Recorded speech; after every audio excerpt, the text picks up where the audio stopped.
in this community, and they rally people out to the polls to vote, and that's why it's just so important. We are finally out of meeting, and here we are with Janey Tate. Oh, Yeah, I'm like right on the screen. Y'all don't even tee me up. yeah. We apologize, but we've been waiting on you. Look, you know how the business is. Last minute meetings, I have to take them. So I am the Hey, janitor and the CEO. So it's all up to me. But I thank y'all for, hey, waiting on me and letting me come on today. welcome to my life. I mean, that's how it is around here, man. We got to edit, produce, set up meetings. But I don't know how you do it, Janae. I've been a longtime fan of yours, and I've told you timeless occasions that your work is so important. And Jenny Jones is jumping in from Atlanta because she said, "Jeff, I got to be a part of this. I cannot let you have Jenny Jones and Janey Tate, and you not let me get in and ask her a question or two." So we're very happy to have you. I So appreciate that. again, the importance of black media. I was just talking about it, like your organization working with Papa Keith, the People's Manifest, all of that. Just so many things that's important, and now being a critical time in this nation's history. Why is black media so important when it comes to now? I mean, I'll say this. When it comes to like making sure we authentically reach our community and just to speak specifically about black media, Mhm. we know our audience. We're talking to them every day.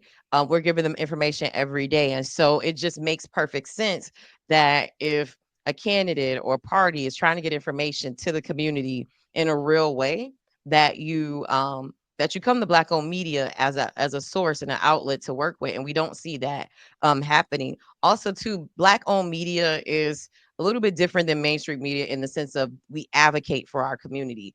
I know as a journalist, we're supposed to be unbiased and show both sides of it. But as black people in this country, we have to be able to tell our stories and tell them in a real way. And sometimes we have to step into that advocacy side of things. And I think that's just been the history of black owned media, way from you see Ida B. Wells and Frederick Douglass with their papers during the time of slavery to the Johnson Empire with Ebony and Jet. Like they have stood in those spaces with the civil rights movement. And now you see, I know a lot of digital media publishers, black owned media across the country who do the same thing as me in their communities in Kansas City, Chicago, Charlotte, where we're speaking to the community, we're telling them information, we're advocating for them, we're letting them know what's going on, we're asking for equity, we're letting them know the information that they need to be informed.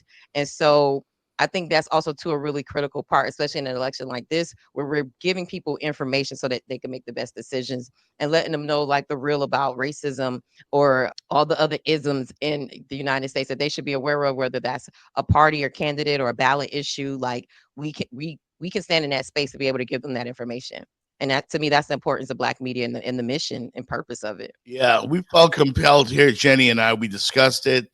We said we got to at least say something. Bring someone Mhm. like yourself or Senator Bullard. Appreciate that. I mean, I've seen you talking with everybody. You have been working tirelessly. Papa Keith, you guys are incredible. The work that you have already put in, and you've done it for years. What motivates you? I really, really believe that everyone has a story to tell. Everyone deserves a story. Their story to be told, to a certain extent, unless you're like doing some crazy stuff and hurting people. But Right. I really am at the core of like storytelling. And as I got into journalism and working, especially early in my career as an intern at the Miami Herald and CBS for Miami, just seeing the lack of black leadership and seeing how the sausage is made, so to speak, like who decides whose story gets told. And I realized that if we're not at the table and in control, then our stories don't get told. And also, too, going into the community as a new reporter and not being trusted because I worked for white owned or mainstream media was a light bulb moment for me as well. That it's important for us to have a safe space to tell our stories. And I just really, really believe in that to my core.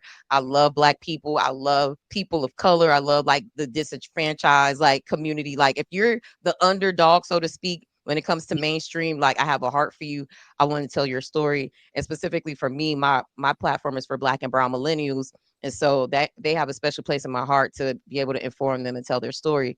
Everybody's invited to the party, but for me, the mission is making sure people have the information that they need to be able to make the best decisions for their everyday life. And to me, I felt like mainstream media was not addressing our community, especially not millennials and even now Gen Z. Like they're not addressing them specifically. And I feel like we were not being at the table where if we don't have the information to be able to make a right voter decision, say something's wrong with your street or a park needs to be redone. If you don't know how that process works and the people who share information is not targeting you, then you're just left in the dark. And so for me, I felt like no, I don't think my age group, my demographic, my community should be left in the dark, and somebody should be telling these stories. And so for me, that's what really drives me. The mission behind Hylo News is to really give people hyper local news, which is what Hylo News stands for.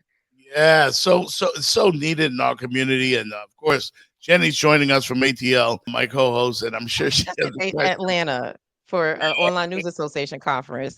ATL. What I wanted to say, Janae, and telling everybody that we need to, Black folks, we need to be in the mainstream media so that we can help cultivate the news. And we also need to have people like Janae and and even the Jeff Fox show that are telling our stories. And I said, when you're in these newsrooms, because I'm in the newsroom and I see how the news is made, and if you are not in there to help push for your stories, then we don't get them. So we need both sides. We need people in the mainstream, and we also need people that are doing their own thing, like a Janey Tate, and like I said, like the Jeff Fox show, that can help tell our stories, because you got to come at it from both angles. No, definitely, and it's, to me, it's not an either or thing. I think actually I feel like we should work better together. And I would say locally, especially in South Florida, I see independent media outlets and like people who work for mainstream media, especially in the NABJ, our NABJ chapter, very collaborative. And shout out to people like Jawan Strader, Constance Jones, Calvin Hughes, Donovan Campbell. Like these people are, if there's stories that I want amplify using their networks, they're there as a resource. Sometimes they'll take stuff from Hylo News. I've gotten calls from people like, hey, NBC called me, they saw my article, they wanted to expand or have me as a guest, or this person XYZ. So I think it goes hand in hand. Like we actually do need both. So I definitely Yeah, second what you're saying, Jenny. because like I said, yeah, we are. I was trying to tell these students, because sometimes we would do our NABJ meetings at the schools, the high schools, and I was telling the students, you have to be a part of the process. Maybe sports is what you want to do, but have a second option, have a part B, and maybe you can't play on the field anymore, but you could be in the newsrooms, in the sports newsrooms, and making sure, like I said, making sure that our stories get told, making sure that they get the right light, because sometimes they only want to tell the negative. Sometimes they only want to show us when our hair are not combed, and you get Hmm. you get the big spotlight then when your hair is not combed. But how about when I'm well dressed and I'm well spoken? Show us that light. We want to see our people in the best light as well. No doubt about that. We're talking with Janey Tate. She is the owner and founder of Hylo News, publisher as well, doing tireless work in our community. It's a critical time in America, Janey. Yes. We've Hmm. heard things that we've heard discussed, thrown out there, like Project 25. Tangela, one of our listeners right Hey, now, what's up, watching Tan? in the chat. That's Auntie. That's my friend over there. She keeps me in the Yeah, know. You need a yeah. you need a Tangela in your game room, and I see some of my family in there. What's up, Tammy? Tamila, my business operations manager. She's in the comments. Thanks for the support, y'all. Oh, No doubt. No doubt. I love the way you rally everybody together because, again, that's what we need. It is what we need. When I first went into the media rooms as one of the sports brothers when 790 the ticket hired us, I didn't see too many of us. I saw Jim Barry, I saw Donovan, and that's that was about it. You know that's what I that's mean? really And it. we wanted to give the young black people that look up to us, hey, you can do this too. Who's the Yeah. next Stephen A. Smith? We need that. And if we're not going to get those opportunities if America goes a certain direction. And we know what that is. So The only way you can change that, President Obama said it best. Don't complain. Vote. And And that, I don't like to tell people who to vote for. I just like to right. present information. I think, in my personal capacity, I'm pretty sure it's not hard to figure out who I'm going to vote for and why. But Right. definitely, what? I was talking to one of my good friends and chairman of Miami-Dade County, Oliver Gilbert. We were talking about the election, and something he said to me really, really stuck out that I think a lot of voters don't think about, or people who just aren't don't follow the political process. He said something to me to the effect of like, why do we think democracy will always exist? He's like, there was a point in our country where we actually had to fight and develop this. And he was like, when you look at certain countries and certain regimes get into power and you see a new type of government where it's a dictatorship or fascism, that happened over time. And so I think sometimes as Americans, we just think that democracy is just going to always exist. Like, no, you have to work towards it. It's civic engagement. That's why the importance of voting is so critical. And that's why I think they suppress it, especially people that look like, us on this screen, because they know that if we participate in the process and we have more of a share and a say, then they don't get to do all of those shady things that they do behind closed doors in Washington, D.C. Let's just call it what it is. Like, we know a lot of times, even on both sides, the policies and the things that happen, we don't know what's going on. They make decisions for themselves. They make deals for themselves. But I do think there are people who are elected who are trying and are good and trying to get things done. But I overwhelmingly believe in the people. I think when people buy into the process more, if we're voting, if we understand how the branches of government work, how the balances of power work, the different levels from local to federal, and when we know that information, and when we make informed decisions, like, we can actually see the change that we want. But I think it's by design for us to not be as engaged. But I do feel like with the invention or popularity of social media and internet, I think people have more information at their fingertips where they are more engaged now. And I think I want to be hopeful that in the years to come, by the time I have kids or grandkids, that we'll have a different culture in the United States when it comes to voting. And I feel like we're starting to see that wake up now, especially with to me, the small exodus of Black men voters from the Democratic Party. They said, "Hey, we ain't getting what we want. We're gonna go somewhere and see what else it is." And I don't feel any sort of way about it. I feel like your vote is your choice. If you feel like whoever's in power is not doing for you, you go where you need to go. But I love that people are like engaged in the process and doing their research and watching stuff and figuring out what's going to be best for them. And like, to me, local media, local news, Black owned media plays a role in that, and helping people make those decisions. Janae, there is something about that very thing you just talked about that bothers me, though. When I see people like Antonio Brown and Le'Veon Bell, athletes, professional athletes, calling vice president, there's a T-shirt he had on once said Trump or Tramp, like Yes. the mudslinging, the disrespect. I've never seen politics like this. I've never seen it, and it cannot be considered acceptable.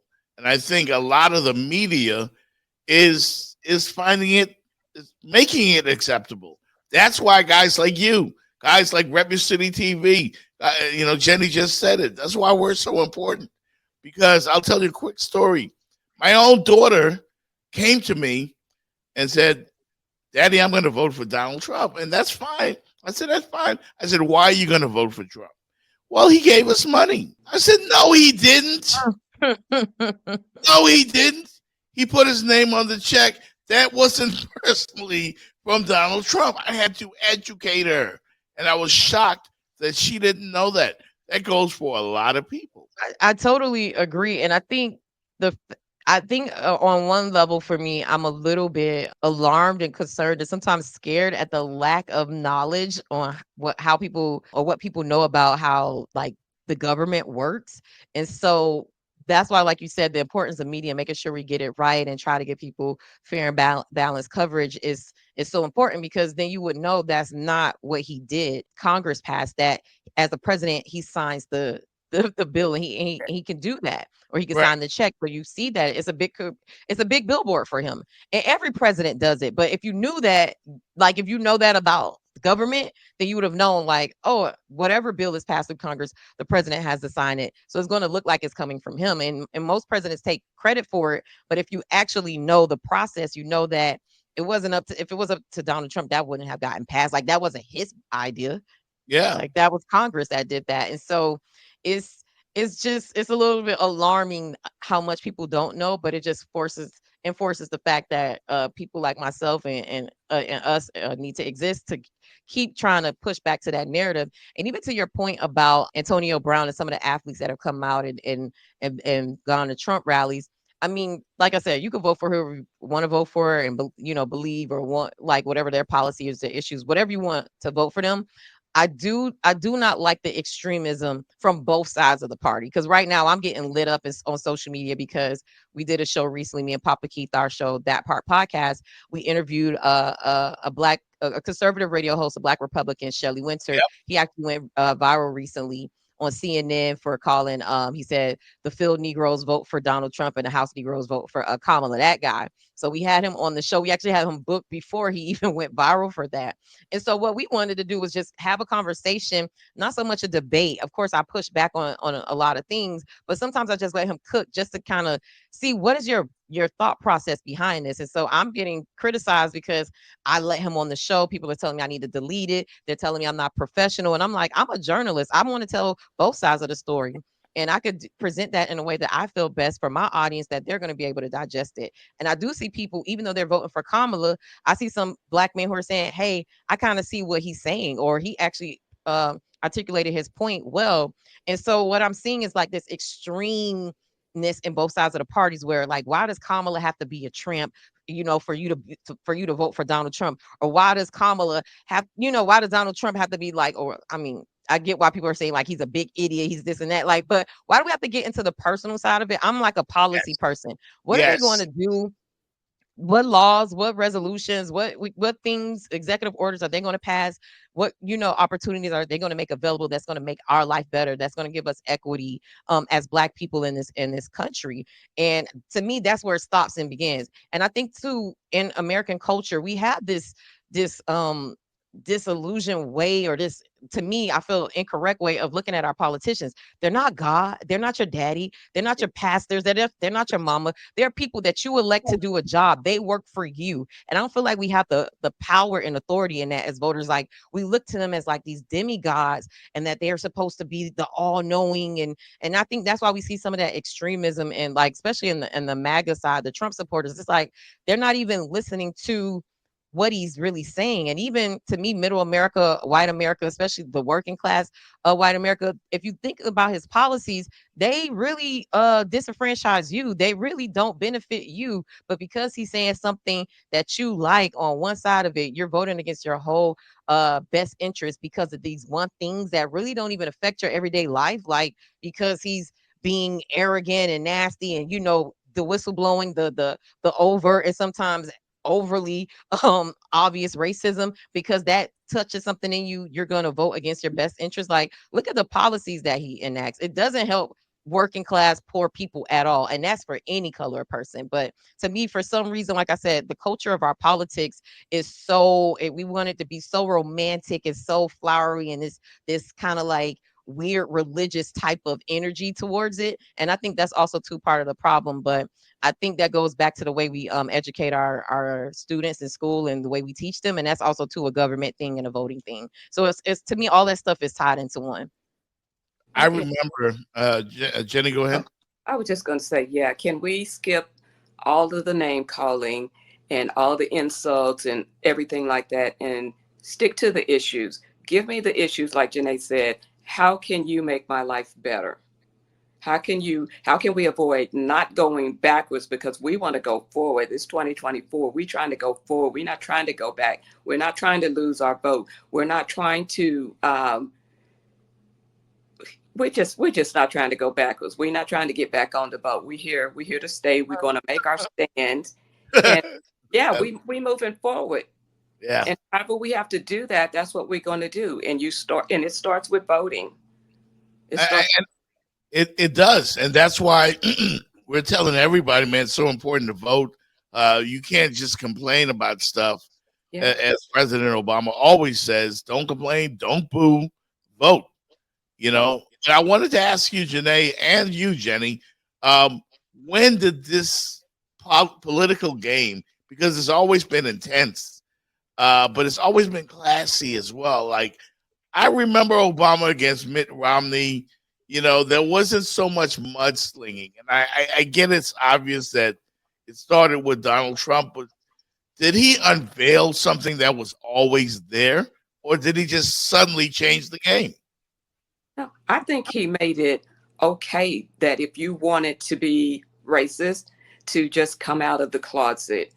And I'm sorry, that's my personal opinion. That's what I've seen is that, yeah, now it's okay that I hate you because you're black, or I hate you because you crossed the border to get here. But if you look at who his wife is, and look at who his vice presidential pick, who his wife is. Okay, I mean, so don't attack somebody just because they're different from you. Don't attack somebody because they're different from you. We all have opinions, and we're allowed to express them. My thing is, don't step on my foot trying to say what you need to say. Don't step on me trying to elevate yourself.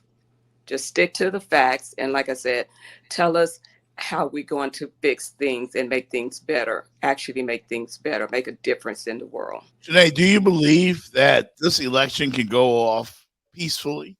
That we can have an exchange if it needs to be, or will we have another January 6th?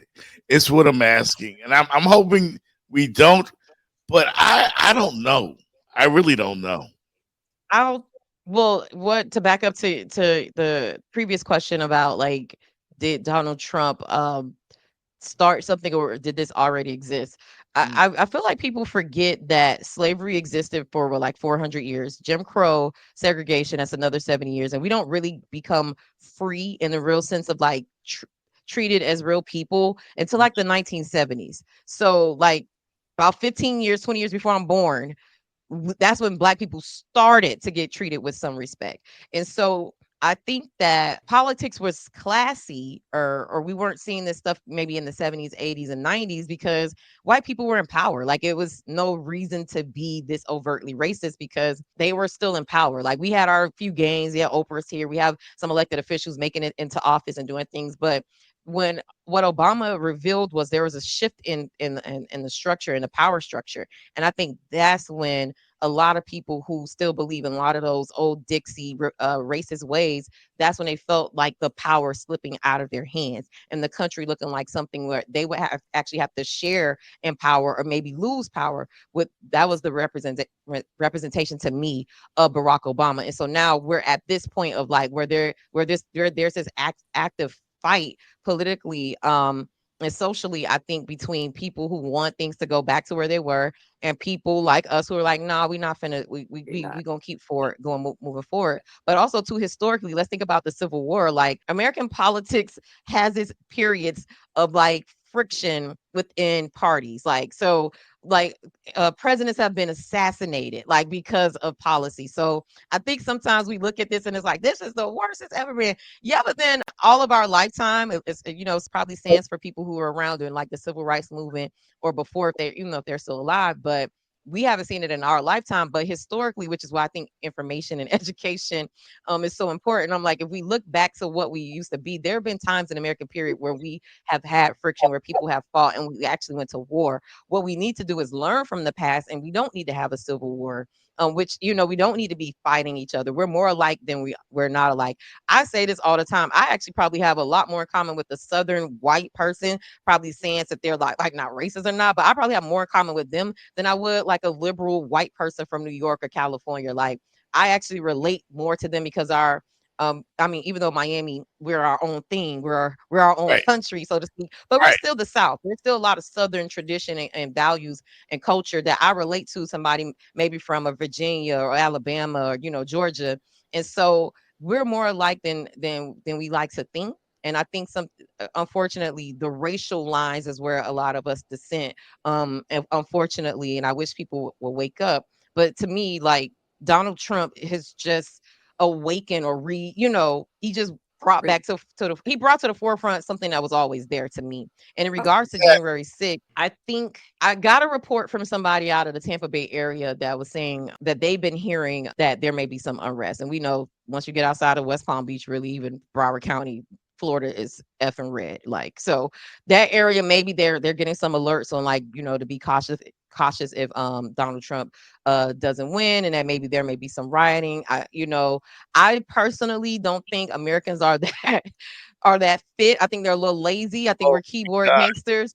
Yeah. However, I am a little cautious in the sense of like what Donald Trump may incite, and because we see him do it with January 6th, unfortunately, I wouldn't be surprised if that happened again, maybe in a different way. I think the Washington D.C. is very much on alert where they wouldn't let a January 6th happen.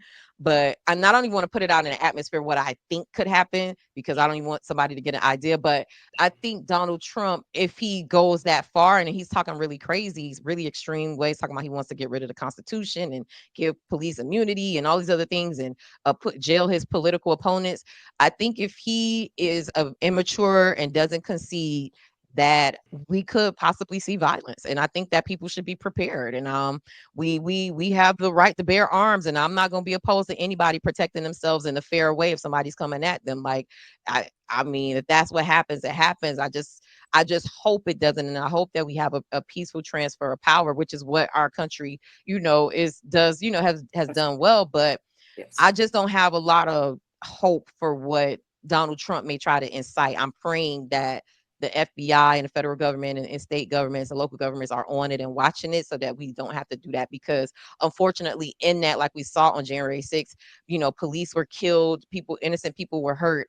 And that's just the only thing that's going to happen from that. But I would say stay vigilant, stay aware. And I feel like if you're in a certain city where it's, Democratic, I think you're safer than others. But if you're in an area where you kind of know what it is, it's a red area, and you've heard extreme stuff, I would say be safe and be cautious on election night. That's almost shocking that we're living in a time like this, because we've seen unrest in countries like in African countries and in Jamaica and Haiti and all these other Mhm. countries around the world, countries that we looked at and said, wow, that would never happen in America. Yet here we are Here we on the are. verge of what could be We all something. were watching January 6th. Like, I remember sitting in my living room, like, what am I watching? Like, Yeah, like you said, certain things you never thought you would see in your lifetime. I never thought I would see people and get away with it to a certain yeah, extent. Like, yeah. they're just letting them storm the Capitol. But here's the other thing too: when you have a lot of people, we kind of saw an example of that with Copa America at Dolphin Stadium. When you Yes, have that yes. many That was people, shame. when you have that many people, it's hard to corral and police them, because the police are outnumbered. And so that's the thing I would say I'm afraid of, because it's like if he incites people and they're outnumbering our law enforcement, then what does that mean for everyday American citizens? But to me, the fact that that's even a possibility that we're thinking about, I feel like should inform people's decision on who they should vote for. I'm like, is this who you want as the leader of the free world, who would be a sore loser and turn citizens against each other like, that's just, I'm like, people, I don't think they're thinking about like the violence that Donald Trump has represented Yeah, as a leader and a candidate. Like, I'm like, how could that even be an option for you to vote for? yeah. I'm pretty sure I'm much older than you are, so I've seen I remember President Reagan.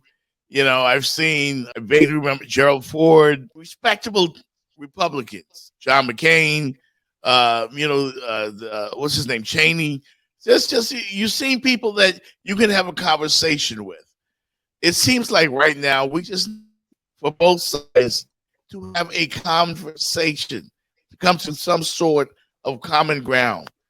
Like the hatred, the intense mudslinging has got to stop. Like, and that's what you try to do on your podcast, which I encourage everybody to watch the that part podcast with Papa Keith. Great, great podcast, very informative, and you do listen to both sides. Yet people still came for you because you were trying to give everybody a chance to have a conversation. And we have been trying to get Republicans a candidate on. We reached out to the Republican chair for Miami-Dade County, like that kind of fell through.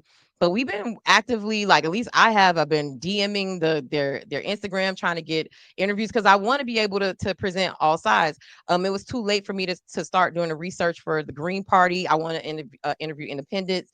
I want to interview people from different all sides of the aisle, and and upcoming seasons will do that, because what's something else me and Papa Keith are not going to do, which I feel like the Democrats are really horrible at, is continuing the conversation and engaging people, which is why people, like when the midterms come, we lose seats and we were regress when it comes to policies. Because one thing I do like that the Republicans do, they show up, they're consistent in their messaging, and they know how to turn out their base. And so something that me and Papa Keith are doing, and we're working with various people, is we're not going to stop. So we're going to take a break after with the show after the election, but we're coming back in January with new episodes, interviewing people for local elections, gearing up for the governor race that's coming. I'm like, we need to keep people informed and engaged. And I feel like a lot of times after the election, we don't hear from anything from the Democratic Party until it's the next election cycle when they're begging for votes. And I think we have to stop that. But also, too, people have to take some responsibility and get informed. And I think that's, the responsibility, the mantle that I'm taking up on is like, hey, let me get this information to them. But I mean, what you're saying about like respectable Republicans, I'm like, Donald Trump's almost makes me miss like baby Bush. It's like, I'm like, at least he has a little bit of decorum. Like some of Yeah, this stuff is just crazy what he's saying, especially when it comes to our Haitian brothers and sisters. Like his recent comments, like it's just like, sir, like people were getting death threats. Like I know some of my colleagues that work at the Haitian Times, they had an event that was going to be happening in Springfield, and they were getting death threats and bomb threats, and they had to cancel wow. that event. I heard about kids not being able to go to school, getting bullied because of that, what happened. And all of us from Miami, we know what that energy is, and that ugly time when we were not treating our Haitian brothers and sisters with respect, and being prejudiced and xenophobic towards them. And so to go back there was like a really, really hurtful thing to see. And we have a presidential candidate that people want to vote for that is promoting that. And let's be clear, like Haiti is to me, when I think about like freedom for Black people, they are like the pinnacle, the mecca of that. They're the only country that have fought and won their liberty, and they're paying for it still today. Like Haiti looks the way it does now because they fought and won. And Yeah, let's just be clear. That's at the basis of what it is.